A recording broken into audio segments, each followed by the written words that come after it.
Shedeur Sanders had one of the biggest draft slides in NFL history, and nobody saw this coming. A once surefire top 10 pick turned all the way into a 5th round pick, and the NFL world was stunned, to say the least. And I took this weekend to reflect on the entire situation, see what everybody was saying, and I've finally come to my conclusion on why he fell all the way to the 5th round. Now, let me catch you guys up to speed here real quick. If you're unfamiliar with the situation, which you probably know, everything. Shedeur Sanders, son of Hall of Fame football player Deion Sanders. Shedeur lit it up in college football last year next to his partner in crime in Travis Hunter.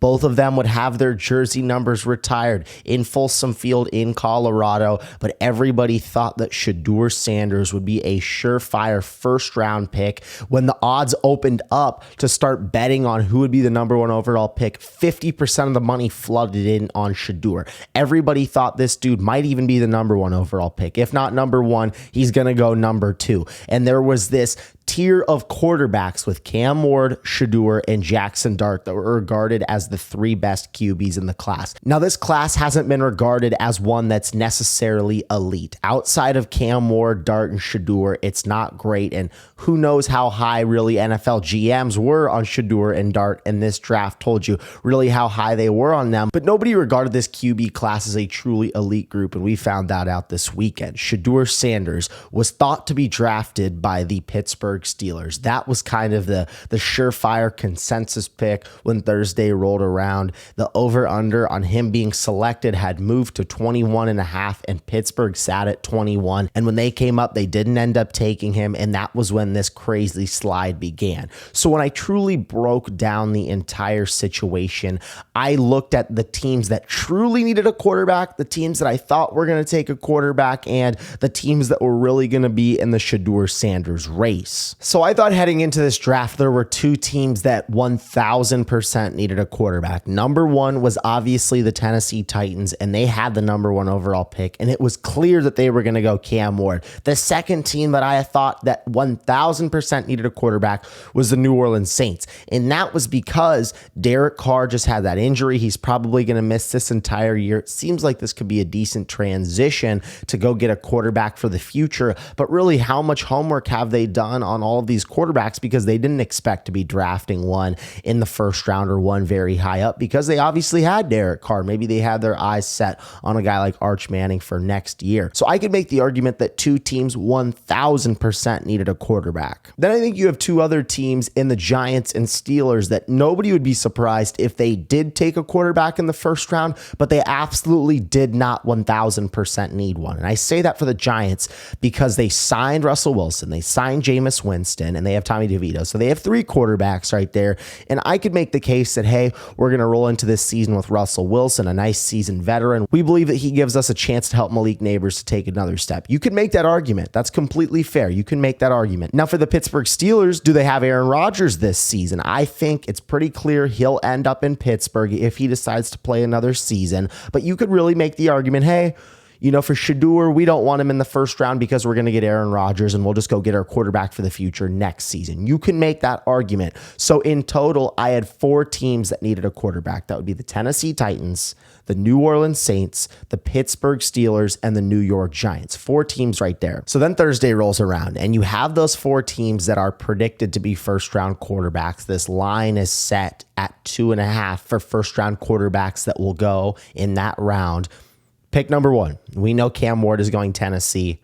Cat's out of the bag. Everyone's known that for a while now. You can cross that team off the list for 1000%. Now, New York has that 3rd overall pick, but I myself didn't think they were going to go quarterback. If they were going to go one at all, they weren't going to go quarterback at number 3. They went best available. That was Abdul Carter. No shock there.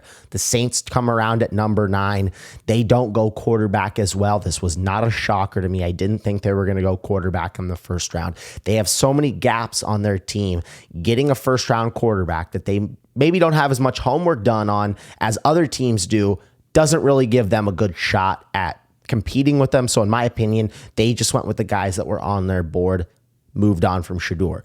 Now, everybody knew this. It felt like the 21st overall pick would be Shedeur Sanders to the Pittsburgh Steelers. Mike Tomlin reportedly had a great meeting with him. They were really high on him. You see Shedeur Sanders on Max Crosby's podcast talking about George Pickens and DK Metcalf. It seemed like that was going to be the place for him to go. They ultimately do not take him, and then the slide officially begins. We see New York trade back into the first round and get Jackson Dart. Now, this is an interesting situation here because Brian Daboll loved Dart. That was apparent throughout everything you were reading. And the reason why the Giants didn't go Shedeur here is because apparently Daboll was not a huge fan of him. When they had this meeting, apparently Shedeur was not ready to go. He was not prepared. And Brian Daboll basically took exception to this, kind of called him out on it.